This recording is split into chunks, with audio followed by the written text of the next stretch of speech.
ओम नमो आदेश. 9 नारायणांपैकी मच्छिंद्रनाथांचा जन्म, त्यांची तपश्चर्या.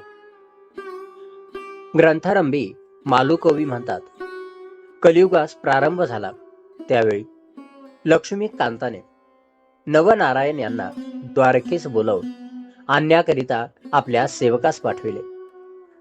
त्यावेळी सुवर्णाच्या सिंहासनावर लक्ष्मीकांत बसला होता.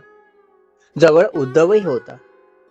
इतक्यात कवी, हरी, अंतरिक्ष, प्रबुद्धी, पिपलायन, अविर्होत्र, चमस, दुर्मिल आणि करभाज असे 9 नारायण येथे येऊन दाखल झाले.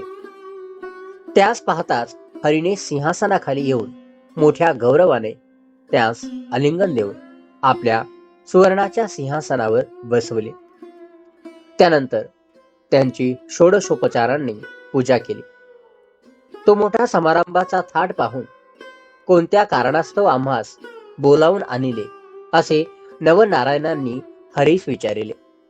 तेव्हा त्याने त्यास सुचविले की आपण सर्वांना कलियुगात अवतार घ्यावायचा आहे.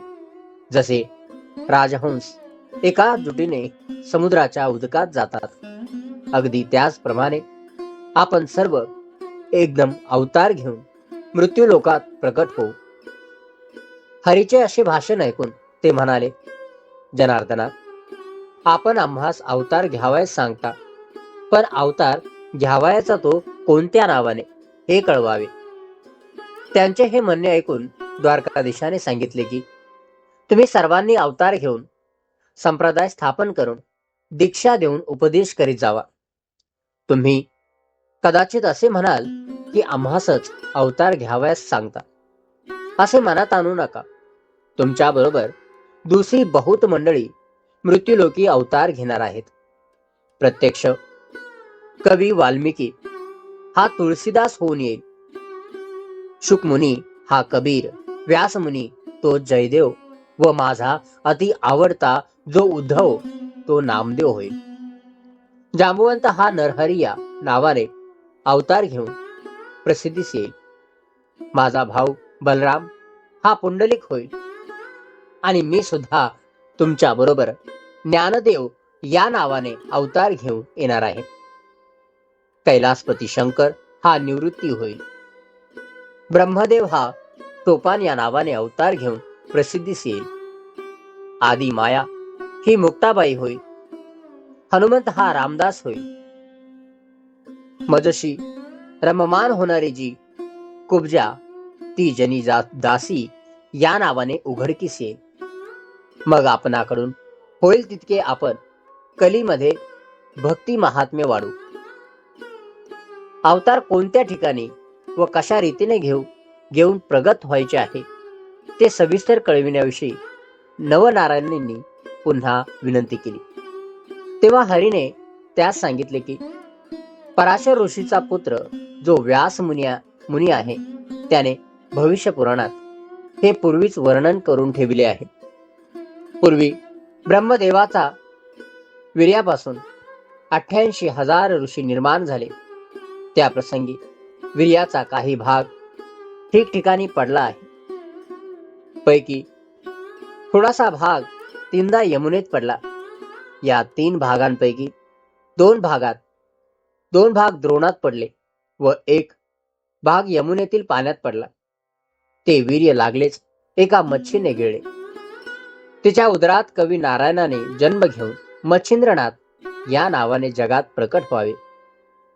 शंकराने तृतीय नेत्रापासून अग्नी काढून जाळून टाकलेला जो काम तो अग्नीने प्राशन केला आहे. यास्तव अंतरिक्ष नारायणाने त्याच्या जठरी जन्म घेऊन जालंधर नावाने प्रसिद्धीस यावे. ते अशा रीतीने की कुरुवंशात जन्मेजय राजाने नागसत्र केले आहे. त्याच्याच वंशात बृहद्रवा राजा हवन करील तेव्हा द्विमूर्धन गर्भ सांडील.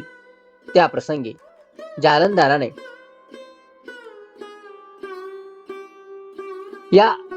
यज्ञकुंडात प्रगट व्हावे. 88,000 ऋषी झाले तेव्हा ब्रह्मदेवाच्या वीर्याचा काही अंश रेवातीरी सुद्धा पडला आहे.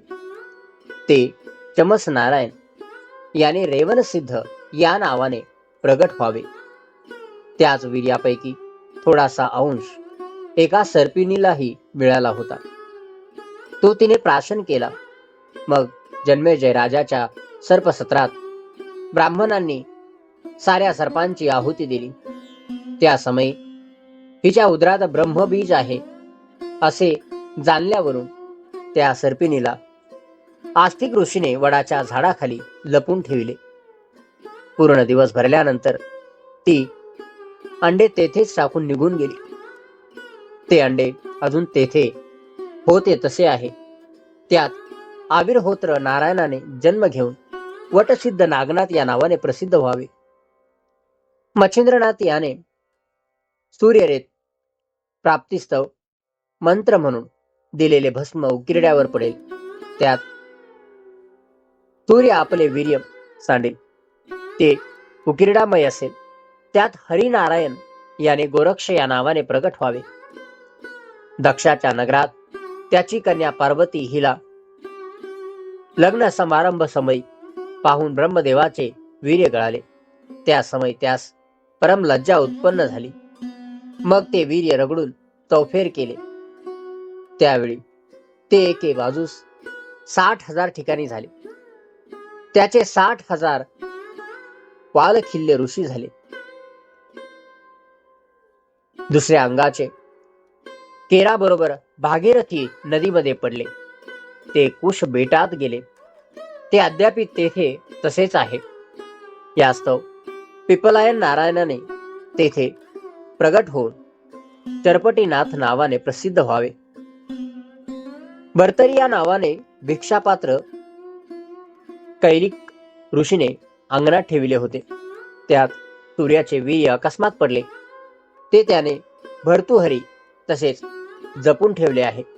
त्यात ध्रुवमीन करभंजनाने संचार करावा. अशा रीतीने कोणी कोठे व कसे जन्म घ्यावायचे याही नवनारायणांना खुलासेवार समजूत करून दिली आहे. मग ते आज्ञा घेऊन तेथून निघाले व मंदराचलावर गेले. तेथे शुक्राचार्यांच्या समाधीजवळ समाधीस्थ होऊन राहिले. पुढे हे 9 व शुक्राचार्य असे 10 जण निघाले. एके दिवशी शिव व पार्वती कैलास पर्वतावर असता तुम्ही जो मंत्र जपत असता त्याचा मला अनुग्रह द्यावा असे पार्वतीने शंकरास म्हटले. हे ऐकून तो तिला म्हणाला, मी तुला त्या मंत्राचा उपदेश करीन, पण यासाठी एकांत स्थान पाहिजे. तर चल आपण ते कोठे आहे त्याचा शोध करू. असे म्हणून ती उभयता एकांत स्थान पाहावयास निघाली. ती फिरत फिरत यमुनेवर आली. तेथे मनुष्याचा वास नव्हता. यामुळे ते स्थान त्यांनी पसंत केले व तेथे ती उभयता बसली. तेथे पार्वती सुंदर मंत्रोपदेश करू लागले. पण ज्या एका मच्छाने ब्रह्मवीर्य गिळून यमुनेत प्रवेश केला होता ती गर्भिणी जवळच उदकात होती. तिच्या उदरातील गर्भ तो मंत्र ऐकत होता. तेने करून त्यास शुद्ध ज्ञान प्राप्त झाले व द्वैत भाव नाहीसा होऊन तो ब्रह्मरूप झाला. उपदेश संपल्यावर उपदेशाचे सार काय समजलीस म्हणून शंकराने पार्वतीस विचारले. तितक्यात मच्छिंद्रनाथ गर्भातून म्हणाला की सर्व ब्रह्मरूप आहे.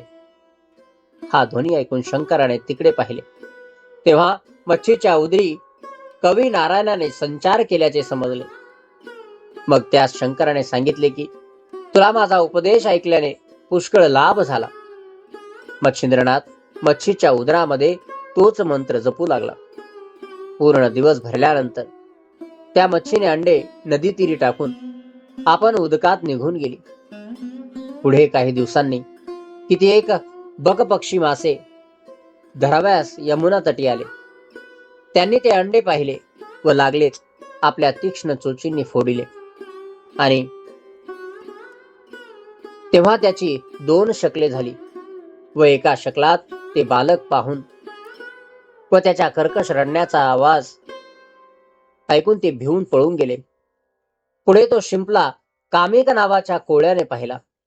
त्यात सूर्यासारखा दैदिप्यमान बालक पाहून त्याचे अंतःकरण कळवळले आणि कोणीतरी सावज या कोमल बालकास मारील असे त्यास वाटले. इतक्यात आकाशवाणी झाली, हा साक्षात कवी नारायणाचा अवतार आहे. त्या बालकास तो आपल्या घरी घेऊन जा, नीट संरक्षण कर व याचे नाव मच्छिंद्रनाथ असे ठेव.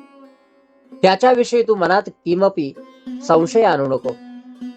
ते ऐकून कोळ्याने त्यास घरी घेऊन आनंदाने आपल्या शारदत्ता स्त्रीस दिले व मुलगा आपणाला ईश्वराने दिला म्हणून सांगितले. तिने त्यास घेऊन अति आनंदाने स्तनाशी लाविले. तो पाना फुटला. मुलगाही दूध पिऊ लागला. मग मुलास नाहू माखू घालून पाळण्यात निजवले. आधीच त्या उभयतांना मूल व्हावे म्हणून आशा सुटली होती.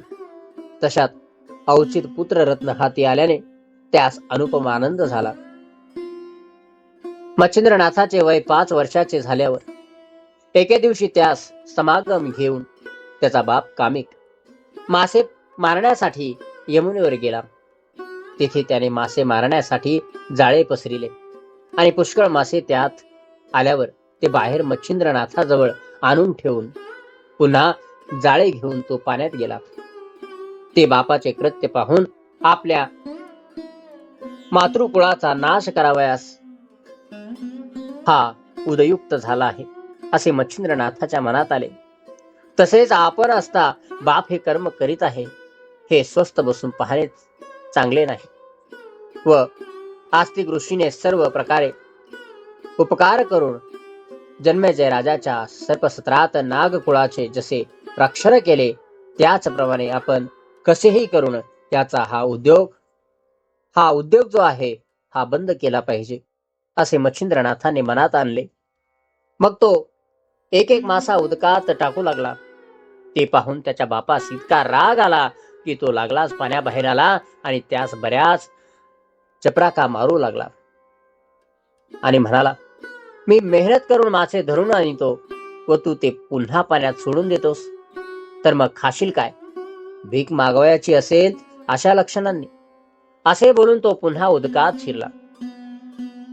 त्या माराच्या तिरीमिरी समजसे मच्छिंद्रनाथास फार दुःख होऊन भिक्षेचे अन्न पवित्र असते व तेच आता आपण खावे असा विचार करून व बाप पाण्यात शिरलासे पाहून त्याची दृष्टी चुकून मच्छिंद्रनाथ तेथून निघाला. फिरत फिरत बद्रिकाश्रमात गेला. तेथे त्याने 12 वर्ष तपश्चर्या केली. ती इतकी कठीण की त्याच्या हाडांचा सांगाडा मात्र राहिला. इकडे श्री दत्तात्रयाचे स्वारी शिवालयात गेली व शंकराची स्तुती करताच शंकराने प्रसन्न होऊन प्रत्यक्ष भेट देऊन आलिंगन दिले व जवळच बसविले. नंतर उभयंतांनी एकमेकास नवल वर्तमान विचारले. तेव्हा बद्रिकाश्रमाचे अत्यंत रमणीय अरण्य पाहण्याची दत्तात्रयाने आपली इच्छा असल्याचे शंकरास कळविले. मग त्यास बरोबर घेऊन शंकर अरण्यात गेला. त्याच समयी मच्छिंद्रनाथाचा उदयकाल या ठिकाणी होण्याचे दिवस आल्या कारणाने तो योगायोग घडून येण्यासाठीच दत्तास अरण्य पाहण्याची वासना होऊन त्या शंकराचा रुकारही मिळाला. ते उभयता बद्रिका वनातील शोभा पाहून आनंद पावले.